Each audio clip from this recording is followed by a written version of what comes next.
My name is Amy. I'm 30 years old. I work from home as an illustrator and a webcomic artist. My son Ethan is just 5 years old. He's a lively boy who goes to preschool. My husband, Robert, has a busy job, so he rarely gets home early, leaving most of the housework and childcare to me. Despite the challenges of balancing work and childcare at home, I have always found joy in it. Ethan is adorable, and Robert does most of the housework and childcare on his days off. I was truly grateful for my family and felt fulfilled each day. However, my happiness was abruptly shattered one day. It was when Robert's father, my father-in-law, suddenly passed away. He was only 60 years old. Though it seemed too early for him to pass away, he suddenly collapsed and died. Robert, who lost his father without any warning, was deeply depressed, and it was heartbreaking to see my mother-in-law sobbing at the funeral. During Robert's bereavement leave, my mother-in-law stayed with us. I accepted it, thinking she must be lonely, but I was wrong. After his bereavement leave, Robert went back to his regular work routine.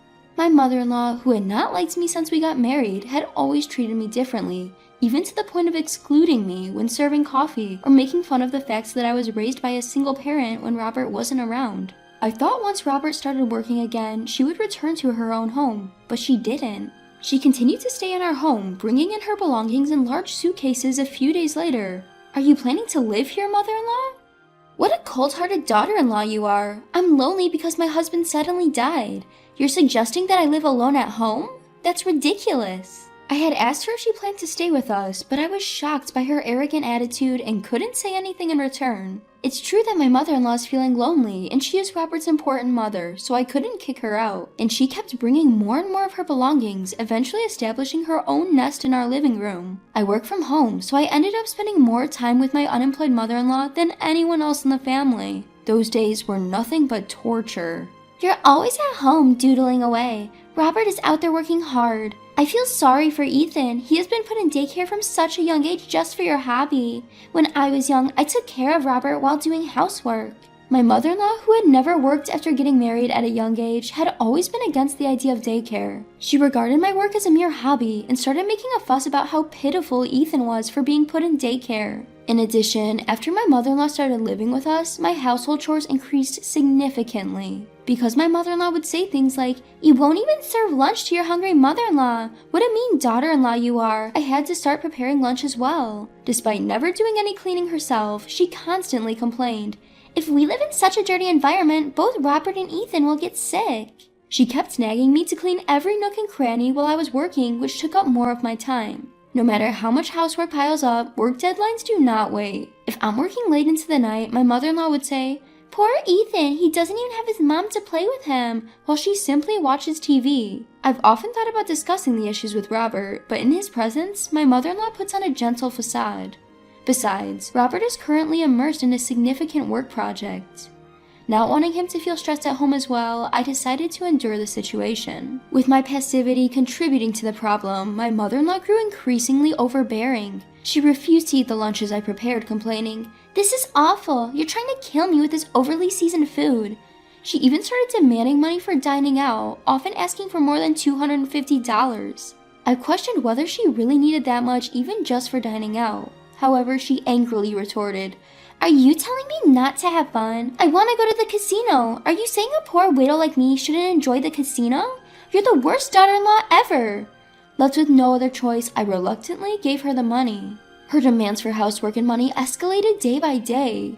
Between work, housekeeping, parenting, and being my mother-in-law's punching bag, I felt at my wit's end. One day, on our way home from daycare, Ethan asked me a heart-rending question. "Mom, am I a poor child?" "What? Why would you think that?" "Grandma said so. She said you're always having fun and that you probably don't like me."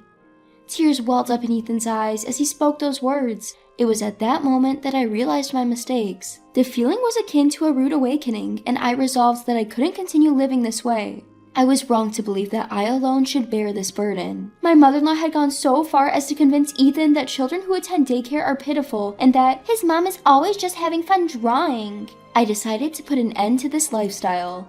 A few days later, I announced to my mother-in-law, who was sprawled out in the living room watching TV as usual, "Mother-in-law, Ethan and I are going on a week-long overseas trip." "An overseas trip?" She jolted upright, eyes sparkling at me. "That sounds fantastic. When are we leaving? I better start packing." There's no need for you to pack, mother-in-law. As I said, only Ethan and I are going. You're saying you won't take me along? Leaving Robert behind as well is unbelievable. Indeed, both you and Robert are staying behind. Thank you for understanding.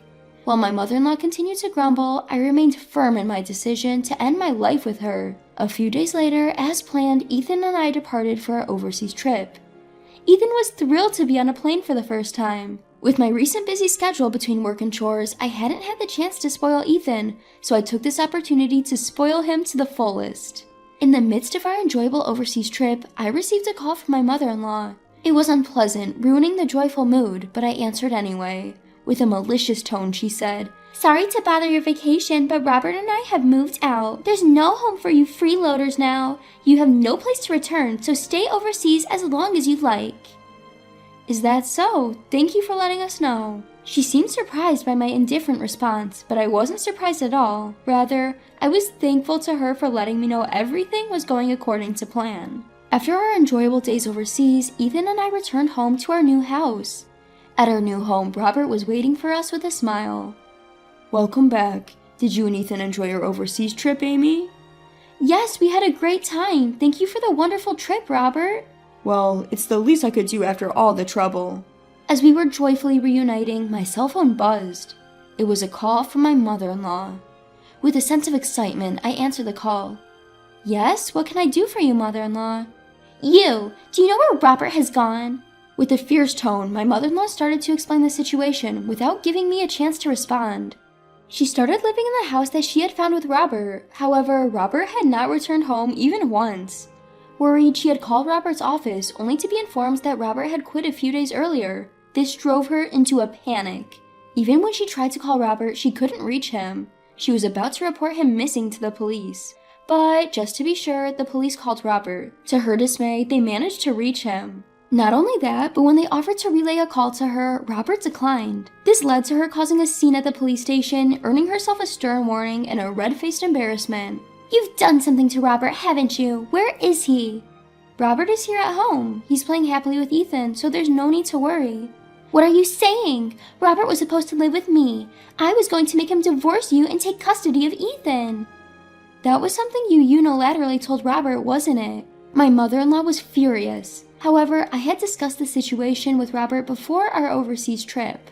I told him about the issues I was facing living with his mother and the negative effects it was having on Ethan. Robert apologized, saying he felt terrible about his mother's behavior.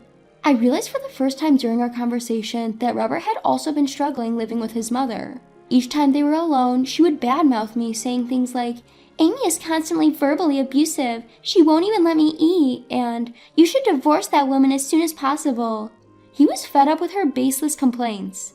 Although Robert believed in me and countered his mother's accusations, his objections only resulted in her screaming at him, leaving him feeling confused and unsure of what to do. So we executed a plan to isolate my mother-in-law. The plan was Robert's idea. He gifted Ethan and me the overseas trip and even rented a new house for us. When we returned from the trip, our things would be waiting in our new home. Since our old house was set to be vacated, Robert suggested to his mother that they should find a new house. Misunderstanding his intentions, she happily believed that Robert intended to divorce me and live with her in the new home. In her rush to ensure that I had no place to return to, she quickly settled on a house and completed the move. Robert, without informing his mother, had our family's and Ethan's belongings moved to our new home, while his mother's belongings were sent to her new place. Robert had avoided any contact with his mother, which is why she couldn't reach him. When she called his office, she was told that he had quit because, coincidentally, Robert was headhunted by a better company and decided to change jobs. In other words, during the week when Ethan and I were traveling abroad, Robert, Ethan, and I had moved into a house where we three would live together. At the same time, my mother-in-law had moved into a house where she would live alone. I imagine it was hard for you, mother-in-law, to see the face of an incompetent daughter-in-law every day. Robert and I thought it would be wise for both of us to avoid seeing each other from now on, and so we decided to handle it this way. "You are such a terrible daughter-in-law." When I explained the situation, my mother-in-law yelled at me over the phone.